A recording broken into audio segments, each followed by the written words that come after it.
Hi, this is C with Truth Against the Machine, and I am standing outside of the Kennedy Center for the Performing Arts right here in Washington, D.C. We are in the midst of a major storm, as it was initially reported, but it has been reduced recently. But this hasn't stopped the crowd of teachers who are rallying against some of the inequality in wages.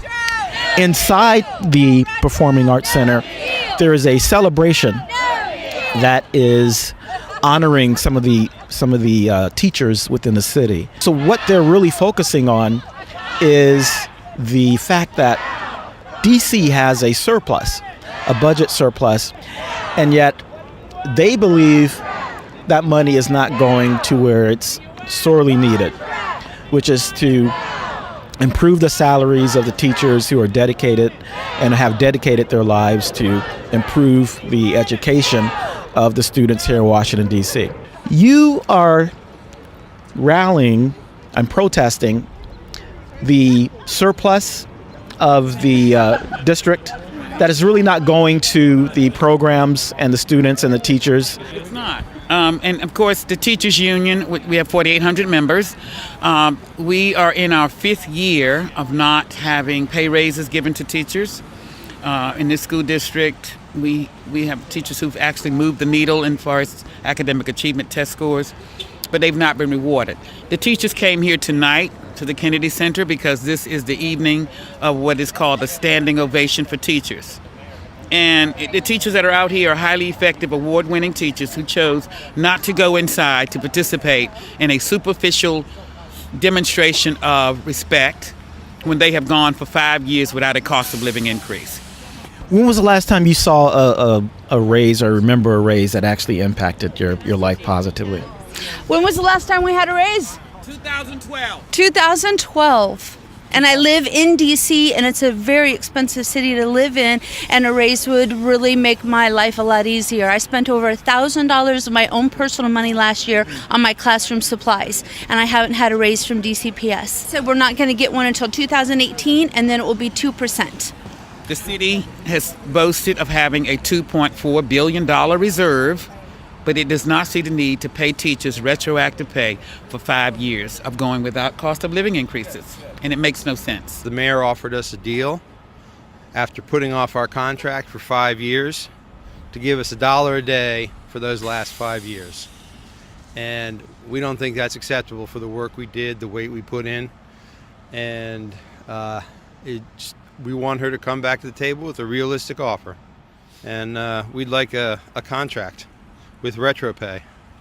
Now, did it feel like this offer, $1 a day, did that feel like a real insult that your work was being represented as only valuable as $1 a day? When we heard about the deal, there were 300 teachers in the room. Everyone unanimously said no.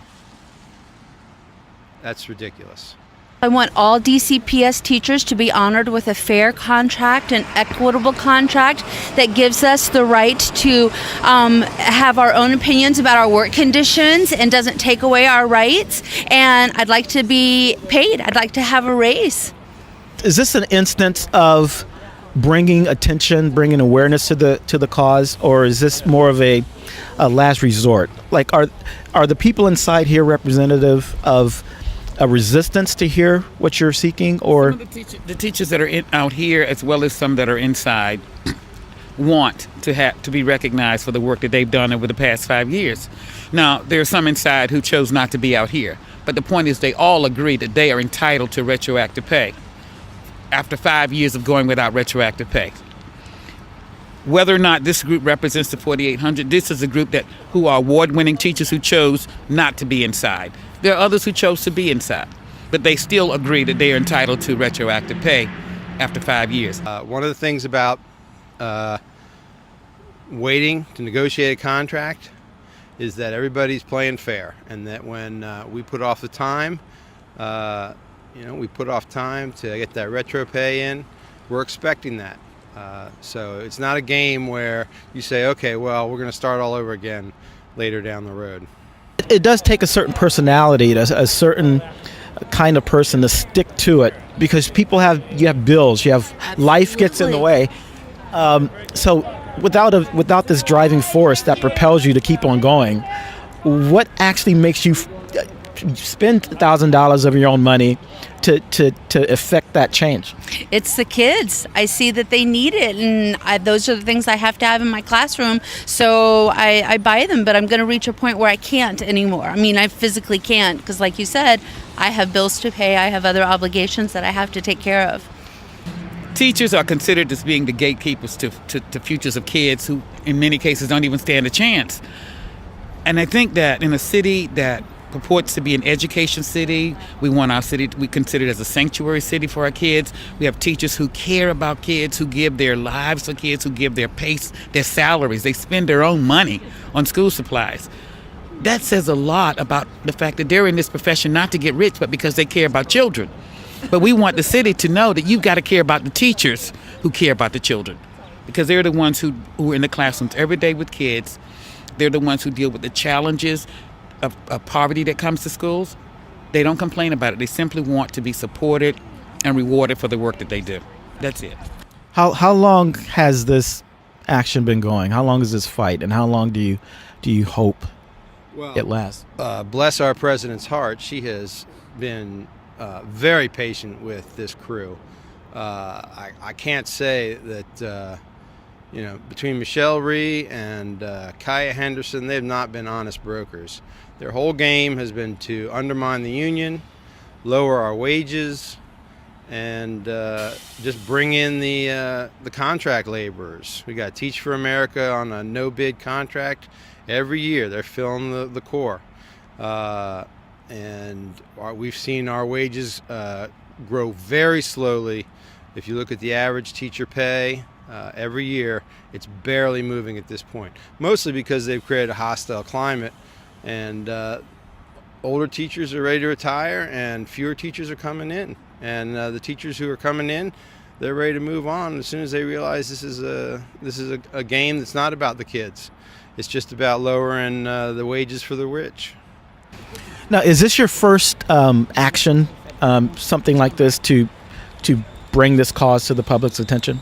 No, I wrote in a question to Kojo Nnamdi show on NPR.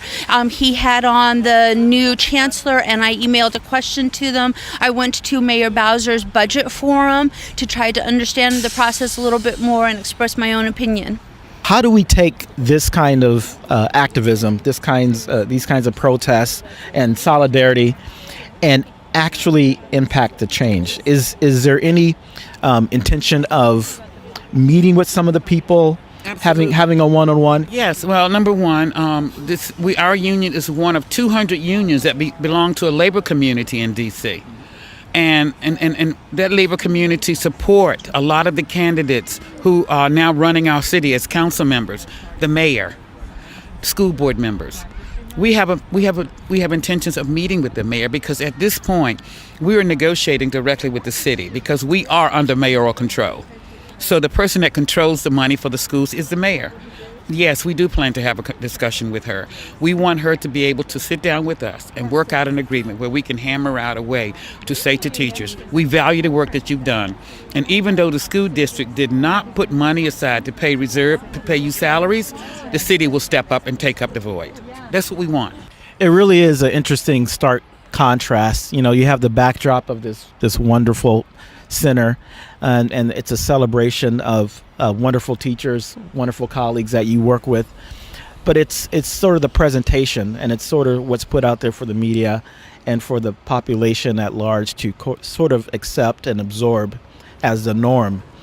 And these types of actions, they're smaller in nature, and yet they have a bigger issue. They have a bigger cause of what's really going on, and some of the things that we're not really seeing represented in mainstream media. So we're going to definitely follow your team on this journey all the way to the mayor's office, and at least get the answer back that they choose not to do more. There's talk about meeting with the mayor, trying to get the mayor to actually listen and push things forward.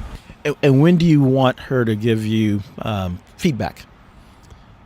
We're ready to listen. She's not coming up with. She's talking about snow days and going down to Austin and all kinds of stuff. She's not in town. She's out of touch. She's got 4,800 teachers sitting here waiting for her word. And that's something that we definitely want to follow. Follow the breadcrumbs to that meeting with the mayor, and demonstrate and show that process of actually, getting the community together and making actual change through the politics and all those closed doors, it can be done. It can be done. So we want to be a partner with you on that journey. And we want you as a partner because it's going to take partners, allies, and everything else. This is, even though we have the collective voice of 4,800 teachers, we have allies. Our parents care about their children's teachers. We have community partners, organizations, ministers who step up with us. And when we sit down with the mayor, we want her to know that we have allies with us who are saying the same thing. They support us. And we will certainly look for support from you as well. We'll be there. Thank you very much.